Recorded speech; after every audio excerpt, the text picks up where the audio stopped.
എല്ലാവർക്കും daily news അനാലിസിലേക്ക് സ്വാഗതം.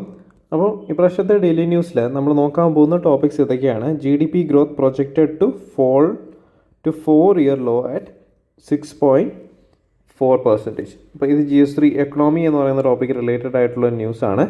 അപ്പം നമ്മുടെ 4-year പീരീഡിൽ ഏറ്റവും ലോവസ്റ്റ് GDP ഗ്രോത്ത് എന്ന നിലയിലോട്ട് ഇപ്രാവശ്യത്തെ GDP ഗ്രോത്ത് പോവുക എന്നുള്ളതാണ്. അതിൻ്റെ റീസൺസും ഒക്കെയാണ് ഇതിനകത്ത് ഡിസ്കസ് ചെയ്യുന്നത്. നമ്മൾ കൂടുതലും GDP എന്താണ്, what all things affect GDP, അപ്പോൾ ഇങ്ങനൊരു സിനാരിയോ വരുമ്പോൾ എന്തൊക്കെ പോളിസി മെഷേഴ്സ് എടുക്കണം, അങ്ങനെയുള്ള കാര്യങ്ങൾ നമ്മൾ ഡിസ്കസ് ചെയ്യും. Okay, India US to jointly manufacture interoperable sonobuoys for navy, അതായത് അണ്ടർ വാട്ടർ സബ്മറൈൻസിനെയൊക്കെ ഡിറ്റക്ട് ചെയ്യാൻ പറ്റുന്ന ഒരു ടൂളാണ് സോണോബോയ്സ് എന്ന് പറയുന്നത്. ഇത് ഇതിനകത്ത് ഏറ്റവും ഇമ്പോർട്ടൻ്റ് ഉള്ള കാര്യം എന്ന് വെച്ചാൽ നമ്മളൊരു ടെക്നോളജി ട്രാൻസ്ഫർ നടത്തുവാണ്. അതായത് US ആൻഡ് ഇന്ത്യ ബേസ്ഡ് ആയിട്ടുള്ള 2 കമ്പനീസാണ് ഈ ഒരു കൊളാബറേഷനിൽ വരുന്നത്. അപ്പോൾ അത് വളരെ ഒരു ഇമ്പോർട്ടൻ്റ് ആണ്. എസ്പെഷ്യലി ഡിഫൻസ് കൊളാബറേഷൻസിൽ നമ്മൾ ഒരു ന്യൂ സ്റ്റെപ്പ് എന്ന രീതിയിൽ നമുക്ക് പറയാൻ പറ്റും. ഓക്കെ, അത് GS3 science and technology defence related ആയിട്ടുള്ള ഒരു ന്യൂസാണ്. Okay, third news is the rebounding of Pakistan's Afghan strategy. Okay, ഇത് GS2 ഇൻ്റർനാഷണൽ റിലേഷൻസുമായിട്ട് വരുന്നതാണ്. അപ്പോൾ ഇതിൻ്റെ ഒരു കറണ്ട് കേസ് സിനാരിയോ എന്ന് പറയുന്നത് നമുക്കറിയാം. പാകിസ്ഥാൻ അഫ്ഗാനിസ്ഥാനിലെ ചില ലൊക്കേഷനിൽ എയർ സ്ട്രൈക്സ് ഒക്കെ കണ്ടക്ട് ചെയ്തു. അപ്പം അഫ്ഗാനിസ്ഥാൻ തിരിച്ച് കൗണ്ടർ അറ്റാക്സ് ഒക്കെ ചെയ്തു.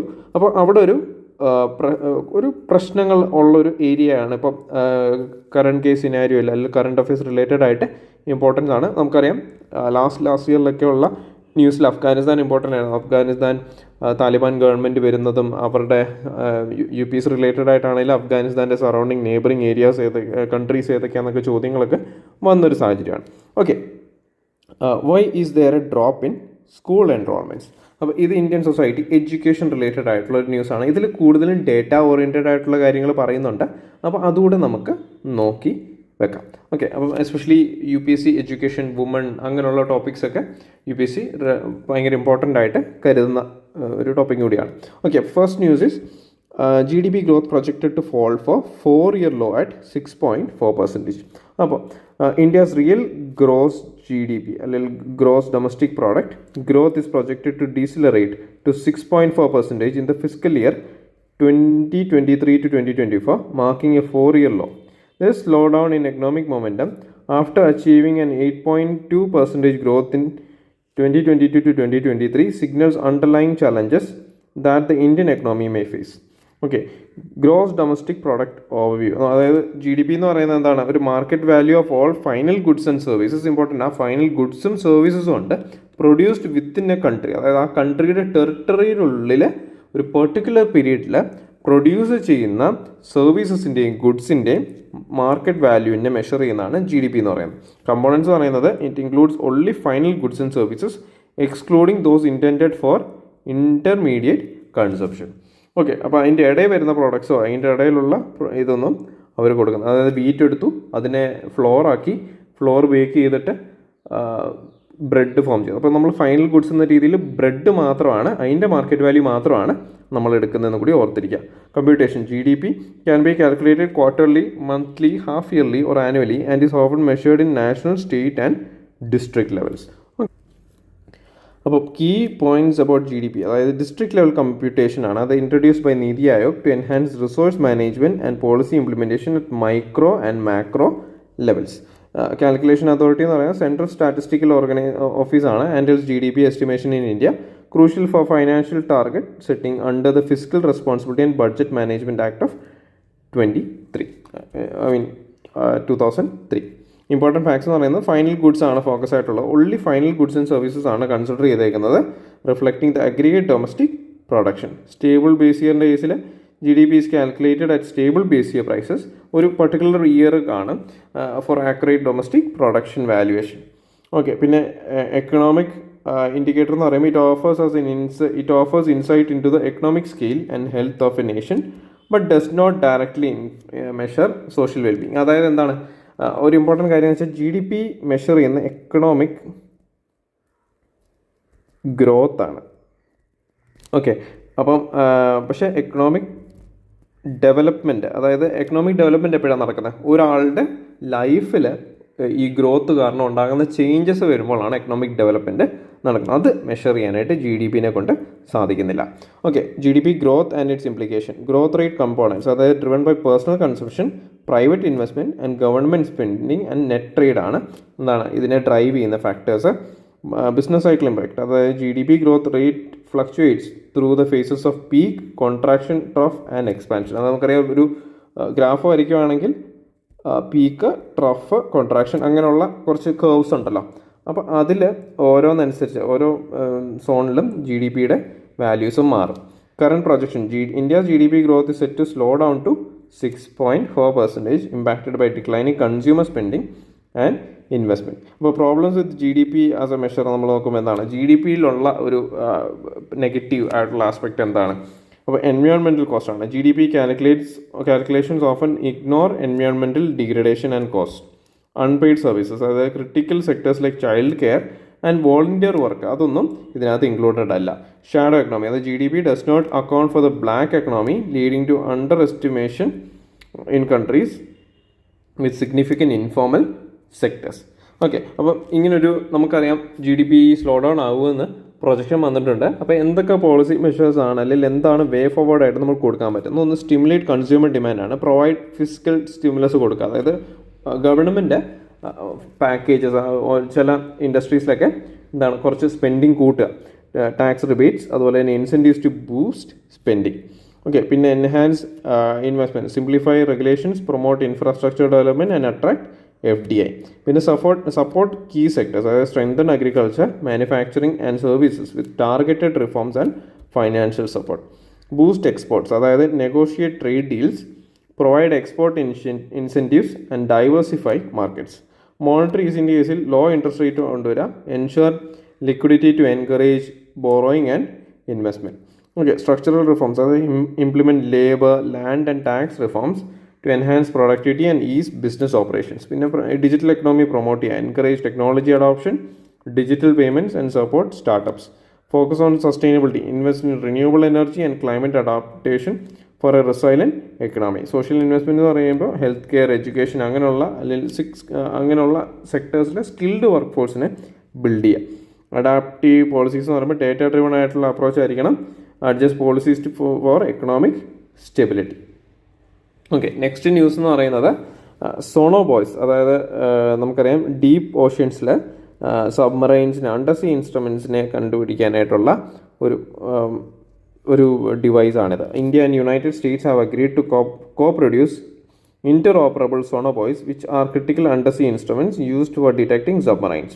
Okay, this collaboration, driven by increasing strategic concerns, particularly the expansion of Chinese naval presence in Indian Ocean, marks a significant step in defense cooperation between the two nations. Okay.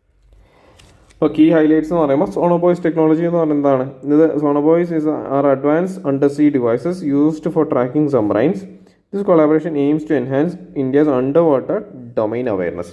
Okay, strategic significance എന്ന് പറയുന്നത് the initiative alliance with broad geo political objectives addressing concerns about Chinese naval activities in the Indian Ocean region. Industrial cooperation എന്ന് പറയുന്നത് എന്താണ്?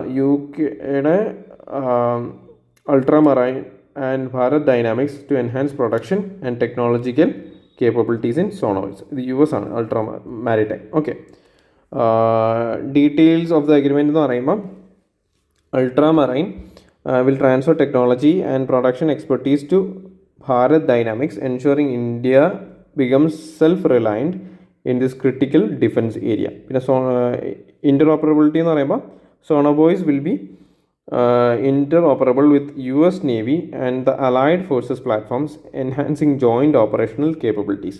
അപ്പം ഇതിൻ്റെ ഒരു significance എന്താണ്? This collaboration underscores the growing defence partnership between India and US. നമുക്കറിയാം, നമ്മൾ historically നമ്മൾ കൂടുതൽ അലൈൻ ചെയ്തത് USSR അല്ലെങ്കിൽ റഷ്യ പോലത്തെ കൺട്രിയിലാണ് നമ്മുടെ ഡിഫൻസ് കേപ്പബിലിറ്റീസിൽ അലൈൻ ചെയ്തിരുന്നത്. പക്ഷേ നമ്മൾ കൂടുതലും US പോലത്തെ കുറച്ചുകൂടെ ഫാർ സുപ്പീരിയർ ടെക്നോളജി ഉള്ള കൺട്രിയിൽ നിന്ന് നമ്മൾ കുറച്ച് മാറി നിന്നിട്ടുണ്ടായിരുന്നു. അപ്പോൾ ഇങ്ങനെയുള്ള ഒരു കൊളാബറേഷൻ എന്ന് പറയുന്നത് it's actually very beneficial for us. Okay, അപ്പോൾ ജിയോ പൊളിറ്റിക്കൽ ഇംപ്ലിക്കേഷൻ എന്ന് പറയുമ്പോൾ enhances India's capability to monitor its maritime boundaries, contributing to regional security, boost to indigenous defense manufacturing, supports Make in India initiative promoting domestic production and technological advancements. Okay, way forward എന്ന് പറയുമ്പോൾ ഒരു enhance collaboration ആണ്. Continued focus on joint defence manufacturing projects will strengthen strategic ties. Technological advancements leveraging US expertise to enhance India's defense capabilities, particularly in underwater warfare. Regional security, strengthening surveillance and defense preparedness in Indian Ocean to counter potential threats. Okay, നമ്മൾ next news എന്ന് പറയുന്നത് rebounding of Pakistan's Afghan സ്ട്രാറ്റജിയാണ്. Okay, ഇത് നമ്മൾ പറഞ്ഞു in December, അതിൻ്റെ ഒരു context ഇതാണ്. In December 2024 Pakistan inter services public relations reported significant casualties in counter-terrorism operations, highlighting the ongoing conflict with Taliban Pakistan terrorists. Okay, this scenario is reflective of the broader geopolitical tensions between Pakistan and Afghanistan, particularly with the return of the Taliban to power in Kabul. Okay, അപ്പോൾ key highlights എന്ന് പറയുന്നത് ഈ താലിബാൻ ത്രെറ്റാണ്, Pakistan based ആയിട്ടുള്ള താലിബാൻ്റെ ത്രെറ്റാണ്. Despite operations against TTP, terrorist activities continue to challenge Pakistan's internal security, leading to increased military actions. പിന്നെ Pakistan Afghanistan relations ആണ്, അതായത് ടു കൺട്രീസ് റിമെയിൻ സ്ട്രെയിൻഡ് ആണ്. ക്രോസ് ബോർഡർ കോൺഫ്ലിക്റ്റുകൾ കൂടുന്നുണ്ട്, especially with Afghan Talibans perceived support for Pakistan based Taliban. Okay, strategic failures, അതായത് Pakistan's diplomatic and military strategies in Afghanistan has seen an ineffective failing to curb the influence of terrorist groups. Okay, അപ്പോൾ major developments എന്ന് പറയുന്നത് air strikes in Afghanistan ആണ്. അതായത് Pakistan conducted air strikes against these ഈ Pakistan based ആയിട്ടുള്ള താലിബാൻ ടെററിസ്റ്റിനെതിരെ അവർ attack നടത്തി. അത് അഫ്ഗാനിസ്ഥാനാണ് നടത്തിയത്, leading to civilian casualties and further straining bilateral relations. ഇപ്പോൾ താലിബാൻ്റെ റോൾ എന്ന് പറയുമ്പോൾ Taliban regime in Afghanistan has not taken strong action against the TTP, complicating Pakistan's security situation and undermining its regional strategy.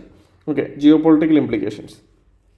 Internal security crisis ആണ്, അതായത് persistent threat from TTP and other terrorist groups is causing a significant security challenge for Pakistan, destabilizing its western border. പിന്നെ diplomatic struggles, അതായത് Pakistan's inability to effectively negotiate or pressure Taliban highlights limitations of its foreign policy. നമുക്കറിയാം, ഇപ്പം ISI പോലത്തെ institutions ആണ് താലിബാനെ അഫ്ഗാനിസ്ഥാനിൽ പവറിൽ കൊണ്ടുവരാനായിട്ട് help ചെയ്ത ഇൻസ്റ്റിറ്റ്യൂഷൻ. സ്റ്റിൽ എന്താണ്, അവരെ ബാക്ക് സ്റ്റാബ് ചെയ്യുന്ന പോലെയാണ് ഇപ്പോൾ അഫ്ഗാനിസ്ഥാൻ അല്ലെങ്കിൽ പാകിസ്ഥാൻ കോൺഫ്ലിക്റ്റ് ഇപ്പം നടന്നു വരുന്നത്. അപ്പോൾ ഇതിൻ്റെ വേ ഫോർവേഡ് എന്ന് പറയുമ്പം എൻഹാൻസ്ഡ് കൗണ്ടർ ടെററിസം എഫേർട്സ് ആണ്, strengthen military operations and intelligence capabilities to neutralise TTP threat. Okay, diplomatic engagement ആണ്, engage in comprehensive dialogue with the Afghan government to address mutual security concerns. International collaboration എന്ന് പറയുമ്പോൾ seek support from regional and global powers to stabilise Afghanistan. പിന്നെ ഈ terrorism കുറയ്ക്കാനായിട്ട് ഉള്ള മെഷേഴ്സും കൂടി എടുക്കാം. Policy reassessment, അതായത് revaluate Pakistan's Afghanistan strategy to address this failures and adopt a more pragmatic approach that include both military and diplomatic measures. Okay, അപ്പോൾ നമ്മുടെ next news എന്ന് പറയുന്നത് ഇതും ഒരു കുറച്ച് ഡേറ്റ ഡ്രിവൺ ആയിട്ടുള്ള ഒരു ന്യൂസാണ്. അപ്പോൾ നിങ്ങൾക്ക് എഡ്യൂക്കേഷൻ റിലേറ്റഡ് ആയിട്ട് അല്ലെങ്കിൽ ചൈൽഡ് വെൽഫെയർ അങ്ങനെയുള്ള കാര്യങ്ങളൊക്കെ റിലേറ്റഡ് ആയിട്ട് ചോദ്യങ്ങൾ വരുവാണെങ്കിൽ, എസ്പെഷ്യലി മെയിൻസ് പെർസ്പെക്റ്റീവിൽ ചോദ്യങ്ങൾ വരുവാണെങ്കിൽ നിങ്ങൾക്ക് ഈ ഡേറ്റാസ് യൂസ് ചെയ്യാം. അപ്പോൾ കോൺടെക്സ്റ്റ് എന്ന് വെച്ചാൽ the unified district information system for education plus, okay, UDISE plus reports for 2022 to 2023 highlight a decline in school enrollments for students studying from grade 1 to 12. Compared to 2018 to 2019, there has been a reduction of over 1 crore students. While this decline may raise concerns, the Ministry of Education states that the changes in data collection methodology അതായത് data collection മെത്തഡോളജിയിൽ വന്ന changes കൊണ്ടാണ് ഈ ഒരു gap വന്നേക്കുന്നതെന്നാണ് ministry പറഞ്ഞേക്കുന്നത്. Okay, അപ്പോൾ എന്താണ് ഈ ഡേറ്റ പ്രകാരമുള്ള കാര്യങ്ങൾ? ഓക്കെ, അപ്പോൾ key highlights from the UDISE plus 2022 to 2023 data. Enrolment decline ആണ്, അതായത് enrolments dropped by 1.25 crore in 2022 to 2023 compared to 2021 to 2022. Okay, overall enrollment stood at 25.85 crore, down from 26.8 92 crore in the previous year. അപ്പോൾ a drop of 58,903 schools ആണ് അതിനകത്ത് കണ്ടേക്കുന്നത്.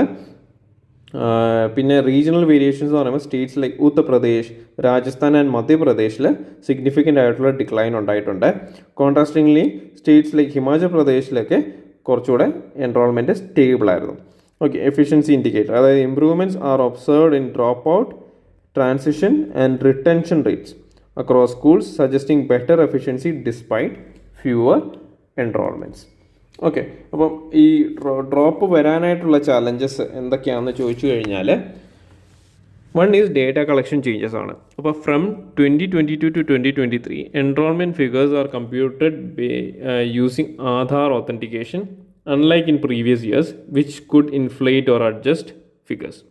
Okay, methodological revamp led to overestimations in earlier reports. അപ്പോൾ policy changes നോക്കുവാണെങ്കിൽ transition to national education policy NEP guidelines and consolidation of smaller schools reduced school counts. അതായത് ചില സ്കൂൾസുകൾ അങ്ങോട്ടും ഇങ്ങോട്ടും integrate ഒക്കെ ചെയ്തപ്പോൾ ആ സ്കൂളുകളുടെ എണ്ണവും കുറഞ്ഞു വന്നു. Okay, merger of underutilized schools for cost efficiency under schemes like Samagra Shiksha impacted the enrollment figures. പിന്നെ ഫൈനാൻഷ്യൽ കൺസ്ട്രെയിൻസ് ആണ്, അതായത് States received reduced funding for education leading to fewer resources and merger of low performing schools. പിന്നെ COVID-19 disruptions ഉണ്ടായി. അപ്പം many students എന്ത് ചെയ്തു, സ്കൂളിൽ പോകാതെയായി, ചൈൽഡ് ലേബർ അല്ലെങ്കിൽ ഏർലി മാരേജസിലോട്ടൊക്കെ പോകുന്ന സിനാരിയോസ് ഉണ്ടായി. ഓക്കെ, ഇംപ്ലിക്കേഷൻസ് ഓഫ് ഡിക്ലൈൻ എന്താണ്? ഒന്ന്, positive indications, better transition rates indicate students are moving across grades more seamlessly. പിന്നെ റെഡ്യൂസ്ഡ് ഡ്രോപ്പ് ഔട്ട്സ് ആണ്, അതായത് പിള്ളേർ പഠിത്തം നിർത്തി പോകുന്നത് വളരെയധികം കുറഞ്ഞിട്ടുണ്ട്. Improved retention are signs of enhanced education quality.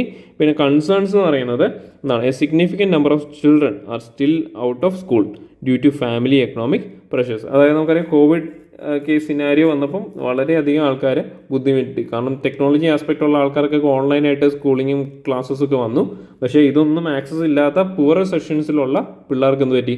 അവർക്ക് സ്കൂളിൽ പോകാതെയായി. അപ്പോൾ അവർക്ക് ആ ഒരു ഗ്യാപ്പ് വന്നു. Okay, reduced school numbers may increase class sizes affecting teacher student interaction. Okay, way forward എന്താണ്?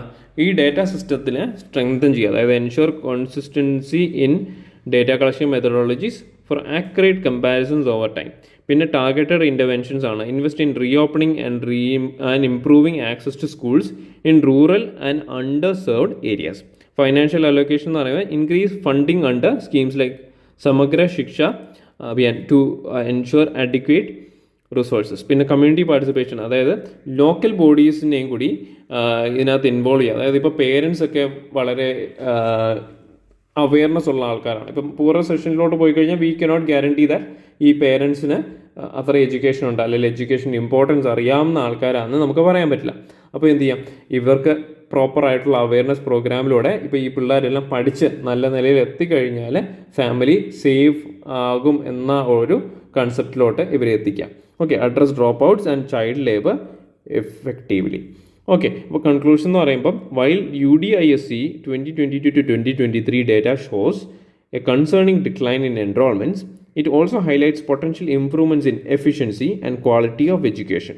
A balanced focus on addressing economic and social challenges along with robust data monitoring will help bridge the gaps in school enrollments and ensure the right to education for every child. Okay, അപ്പോൾ ഇതാണ് ഇപ്രാവശ്യത്തെ DNA നമുക്കുണ്ടായിരുന്നത്. അപ്പോൾ ഇപ്രാവശ്യത്തെ DNA എന്ന് പറയുമ്പോൾ നമുക്ക് ഒത്തിരി important ആയിട്ടുള്ള ന്യൂസുകളൊന്നും ഇല്ലായിരുന്നു.